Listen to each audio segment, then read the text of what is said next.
Então, gente, estamos lendo A Casa de Hades e hoje vamos fazer uma leitura da cena do veneno, que está localizada na página 296 até a página 298 desse livro, na edição em português que nós temos aqui.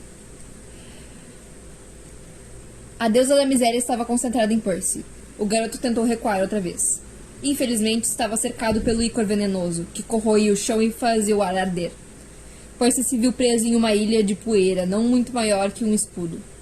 A alguns metros de distância, sua mochila virou fumaça e desapareceu em uma poça repugnante. Percy não tinha onde ir. Ele se agachou, apoiando-se em um joelho. Queria mandar Annabeth correr, mas não conseguia falar. Sua garganta estava seca como folhas mortas. Desejou que houvesse água no Tártaro, um belo lago em que pudesse mergulhar para se curar. Ou talvez um rio que conseguisse controlar. Já ficaria satisfeito só com uma garrafa de água mineral. Você vai alimentar a escuridão eterna, prometeu Achilles. Vai morrer nos braços da noite. Percy ouvia Annabeth ao longe, gritando e arremessando pedaços de carne seca de Drácon na deusa. O veneno verde e branco continuava a se acumular. Pequenos filetes escorriam das plantas, aumentando o lago venenoso ao seu redor. Lago, pensou. Rio, água. Provavelmente era só o seu cérebro fritando com os vapores venenosos, mas Percy riu. O veneno era líquido. Se aquilo escorria como água, devia ser parcialmente feito de água. Ele se lembrou de uma aula de ciências em que aprendeu que a maior parte do corpo humano era composta de água. Ele se lembrou de quando fez sair a água dos pulmões de Jason, em Roma. Se tinha conseguido controlar aquilo, então por que não outros líquidos? Era uma ideia maluca. Poseidon era deus do mar, não de todos os líquidos.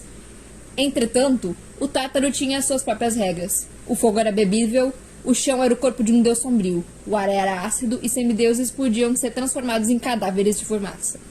Então, por que não tentar? Não tinha mais nada a perder? Encarou fixamente a grande poça de veneno que o cercava. Concentrou-se tanto que algo em seu interior estalou, como se uma bola de vidro estivesse se espatifado em seu estômago. Sentiu o calor fluir por seu corpo. A poça de veneno parou de se aproximar.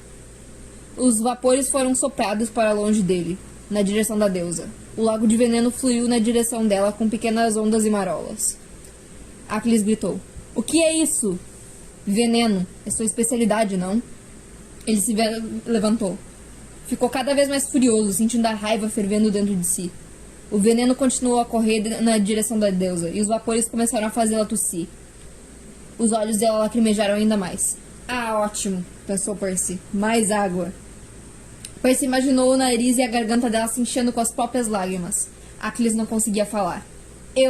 A onda de veneno alcançou seus pés e começou a borbulhar, como gotas de água em uma superfície quente de metal. Ela gemeu e recuou, trôpega. Percy! Chamou Annabeth. Ela havia se aproximado da beira do precipício, apesar de o veneno não estar indo em sua direção. Parecia estar morrendo de medo. Demorou para Percy se dar conta de que ela estava com medo dele.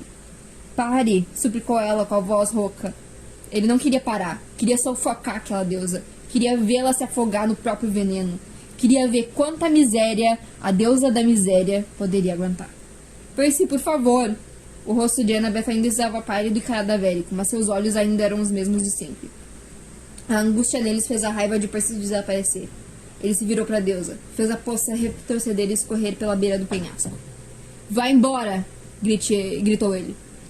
Para um quase esqueleto ambulante, Achilles podia correr bem rápido quando queria.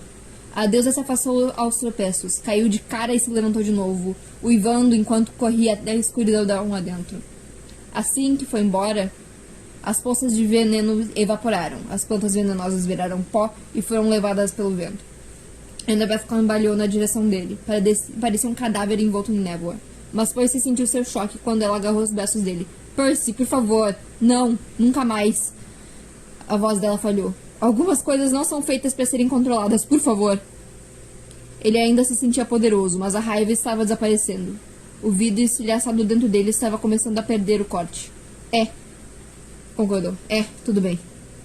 Temos que sair de perto desse precipício, disse Annabeth. Se a Chris nos trouxe aqui como algum tipo de sacrifício, Percy tentou raciocinar. Estava ficando acostumado a se mexer com a névoa da morte ao seu redor. Sentia-se mais sólido, mais parecido com seu antigo eu, mas seu cérebro ainda parecia feito de algodão doce. Ela falou algo sobre nos dar a noite como alimento, lembrou ele. O que queria dizer com isso? A temperatura caiu. O abismo diante deles parecia respirar. Percy agarrou Annabeth e juntos se afastaram da beirada quando uma presença emergiu do vazio. Uma forma tão vasta e sombria que ele teve a impressão de só então compreender o significado do escuro. Imagino, disse a escuridão em uma voz feminina tão suave quanto o forro de um caixão, que ela se referia à noite com um N maiúsculo. Afinal de contas, eu sou a única.